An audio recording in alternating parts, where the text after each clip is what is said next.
ನೀನೇ ಕಿಲಿಗೆ ಬಂದು ಹೇಳು. ಅಲ್ಲ ರೀ, ಯಾಕ್ರಿ ಇಷ್ಟೊಂದು ಕೋಪ ಮಾಡ್ಕೊಂಡಿದ್ದೀರಾ? ನನ್ ಮೇಲೆ ನಿಮ್ಗೆ ಪ್ರೀತಿ ಇಲ್ವೇನು? ಪ್ರೀತಿ ಪ್ರೇಮ ಸುಟ್ಟಾಕು, ಮೊದಲು ನೀನೇ ಕಿಲಿಗೆ ಬಂದು ಹೇಳು. ನಿಮಗೊಂದು ಮುಖ್ಯವಾದ ವಿಷಯ ಹೇಳ್ಬೇಕಾಗಿತ್ತು, ಅದಕ್ಕೋಸ್ಕರ ನಾನು ಎಲ್ಲಿಗೆ ಬಂದೆ. ಸರಿ, ನೀ ಬಂದ ವಿಷಯ ಏನು ಬೇಗ ಹೇಳು.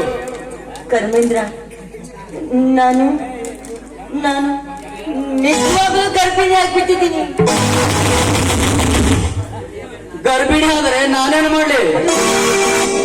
ಇನ್ನೂ 6 ತಿಂಗಳು ತಡೆದು ಆಸ್ಪತ್ರೆಗೆ ಹೋಗು. ಹೆರಿಗೆ ಆಗುತ್ತೆ, ಕೈಯಲ್ಲೊಂದು ಕೂಸು ಕೊಡ್ತಾರೆ. ಬೇಕಾಗಿದ್ರೆ ಅದನ್ನು ಸಾಕೋ, ಇಲ್ಲದಂದ್ರೆ ಕ್ಯಾರಿಯನೋ ಬಾಯಿನೋ ಎಸೆದು ಹೋಗು.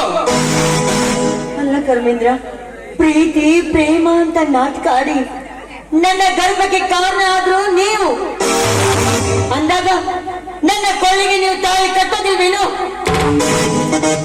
ತಾಳಿ ಕಟ್ಟೋ ಸಲುವಾಗಿ ನಿನ್ನೊಂದಿಗೆ ಪ್ರೀತಿ ಪ್ರೇಮ ಮಾಡಿಲ್ಲ ರೂಪ, ಮಜಾ ಮಾಡೋದಕ್ಕಾಗಿ. ಈಗ ನೀನು ಗರ್ಭಿಣಿ, ನೀನ್ಯಾರೋ ನಾನ್ಯಾರೋ. ನನ್ನ ದಾರಿ ನಾನು ನೋಡಿಕೊಂಡಿದ್ದೇನೆ, ನಿನ್ನ ದಾರಿ ನೀನು ನೋಡಿಕೋ. ನನ್ನ ಗರ್ಭಕ್ಕೆ ಕಾರಣೀಭೂತನಾದನು ನೀನು. ನನ್ನ ಕೋಳಿಗೆ ನೀನು ತಾಳಿ ಕಟ್ಟಲೇಬೇಕು. ಹುಚ್ಚಿ, ಅಯ್ಯೋ ಹುಚ್ಚಿ, ಗರ್ಭಿಣಿ ಮಾಡಿದವರಿಗೆಲ್ಲ ತಾಳಿ ಕಟ್ಟಬೇಕೆಂಬ ಪದ್ಧತಿ ನನ್ನಲ್ಲಿ ಇದ್ರೆ ಇಷ್ಟೊತ್ತಿಗೆ ಎಷ್ಟೋ ಹೆಂಗಸರು ನನ್ನ ಹೆಂಡತಿಯರಾಗುತ್ತಿದ್ರು.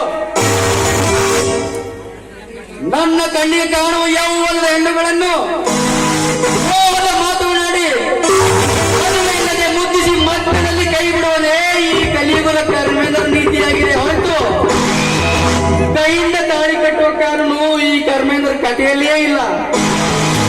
ನೀನೊಬ್ಬನೇ ಅಲ್ಲ, ಬೇಕಾದಷ್ಟು ಹುಡುಗಿಯರಿದ್ದಾರೆ, ಬೇಕಾದ್ರೆ ಹೇಳಿ ದುಡ್ಡು ಕೊಡ್ತೀನಿ, ಎಲ್ಲಾದ್ರೂ ಬದುಕಿಗೆ ಹೋಗು. ನಾಚಿಕೆ ಇಲ್ಲದ ನಾಯಿ ಮಮತೆಯ ಮಾತುಗಳನ್ನ ಆಡಿ ನನ್ನ ಜೊತೆ ಪ್ರೀತಿಯ ನಾಟಕ ಆಡಿದೆ, ಹಾಲಿನಲ್ಲಿ ಹೊಳೆ ಹಿಂಡಿದೆ ಅಂದಾಗ ಈ ರೀತಿ ನನ್ನ ಕೈ ಬಿಟ್ಟು ಹೋದ್ರೆ ನನ್ನ ಪಾಪ ನಿನಗೆ ತಕ್ಕದೆ ಬಿಡಲಾರದು.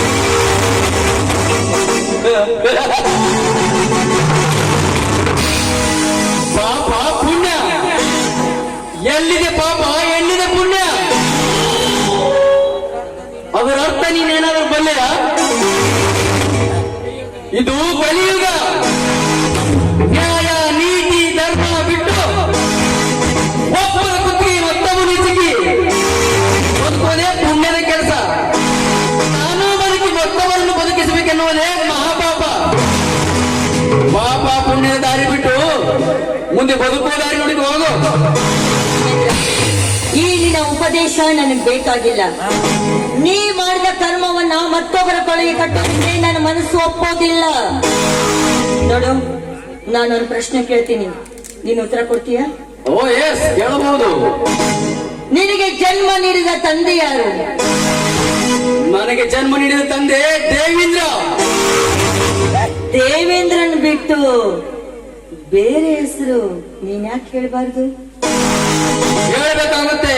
ಈ ಸಂದರ್ಭದಲ್ಲಿ ಸಮಾಜದಲ್ಲಿ ಬದುಕಬೇಕಾದ್ರೆ. ಅಂದ್ರೆ ನಿನಗೆ ಜನ್ಮ ನೀಡಿದವನು ದೇವೇಂದ್ರ.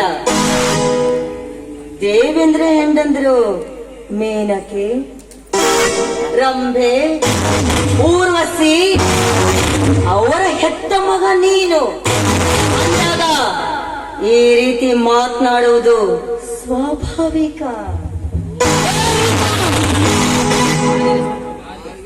ನಾರಿಗೆ ಸ್ವಲ್ಪ ಬಿಗಿದು ಮಾತನಾಡು. ನೀನು ನನ್ನಿಂದಲೇ ಗರ್ಭಿಣಿಯಾಗದಂತ ಏನ್ ಗ್ಯಾರಂಟಿ? ನೀನು ನಿಮ್ಮ ಅಪ್ಪನಿಗೆ ಹುಟ್ಟಿದಂತೆ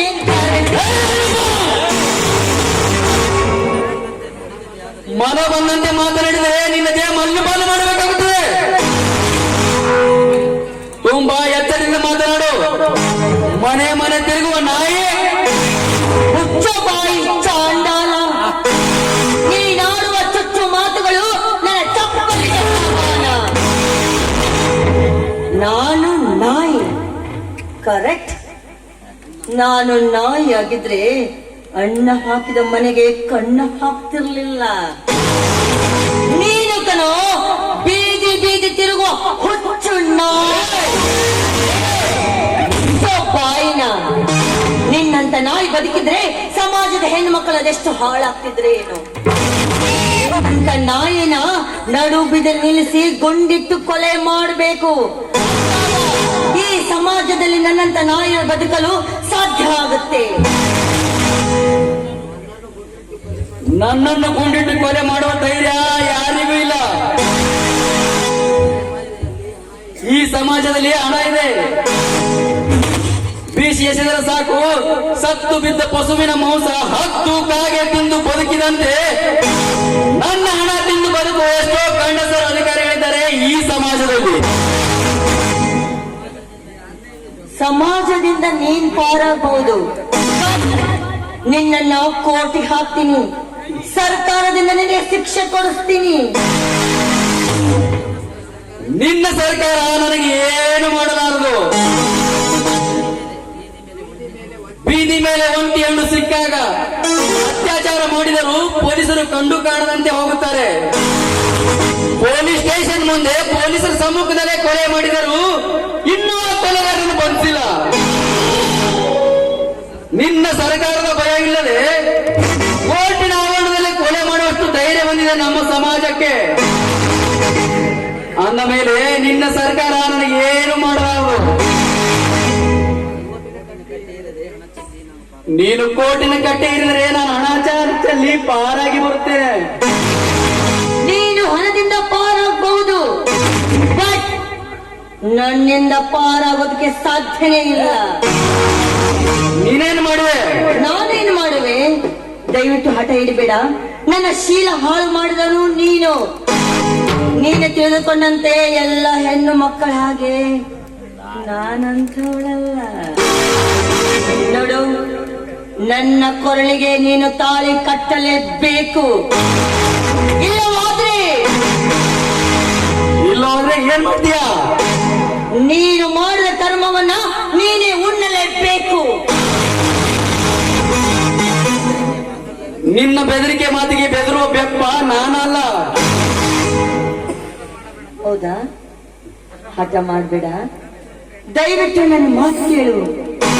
ಇದರಿಂದ ನಿನಗೂ ಒಳ್ಳೆಯದು, ನನಗೂ ಒಳ್ಳೆಯದು.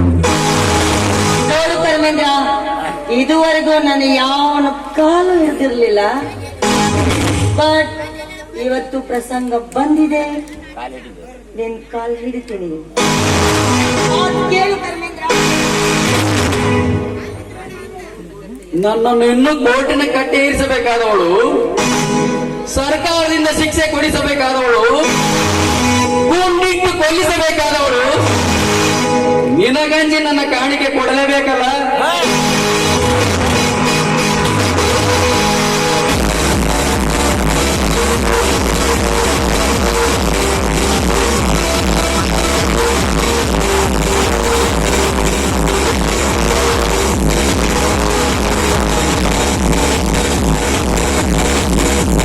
धर्मेंद्र,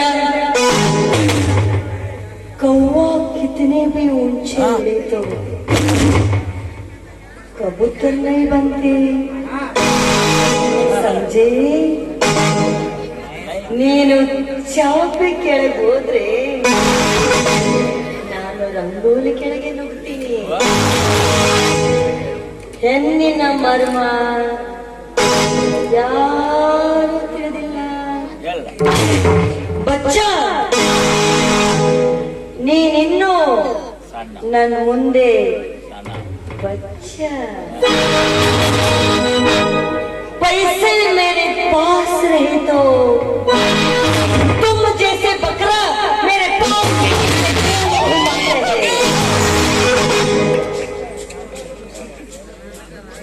दुश्मन कहाँ है?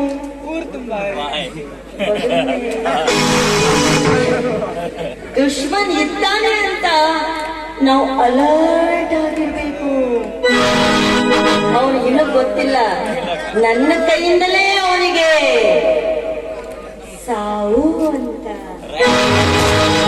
ಧರ್ಮೇಂದ್ರ, ನೀನಿನ ಕಪಟ ನಾಟಕ ಆಡಿ ನನಗೆ ಮೋಸ ಮಾಡಿರಬಹುದು. ನೀನು ಖಳನಾಯಕನಾಗಿ ನನ್ನ ಜೀವನದಲ್ಲಿ ನಿನ್ನ ಆಟನೂ ಆಡಿರಬಹುದು.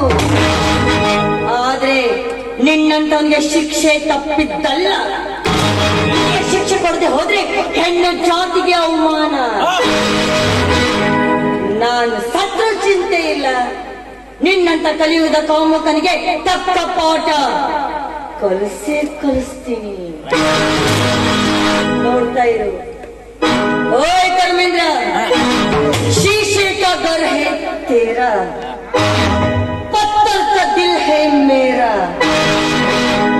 एक ना एक दिन ये पत्थर उड़ जाए तो तेरा शीशे का घर टुकड़े टुकड़े टुकड़े समझ. All day it is not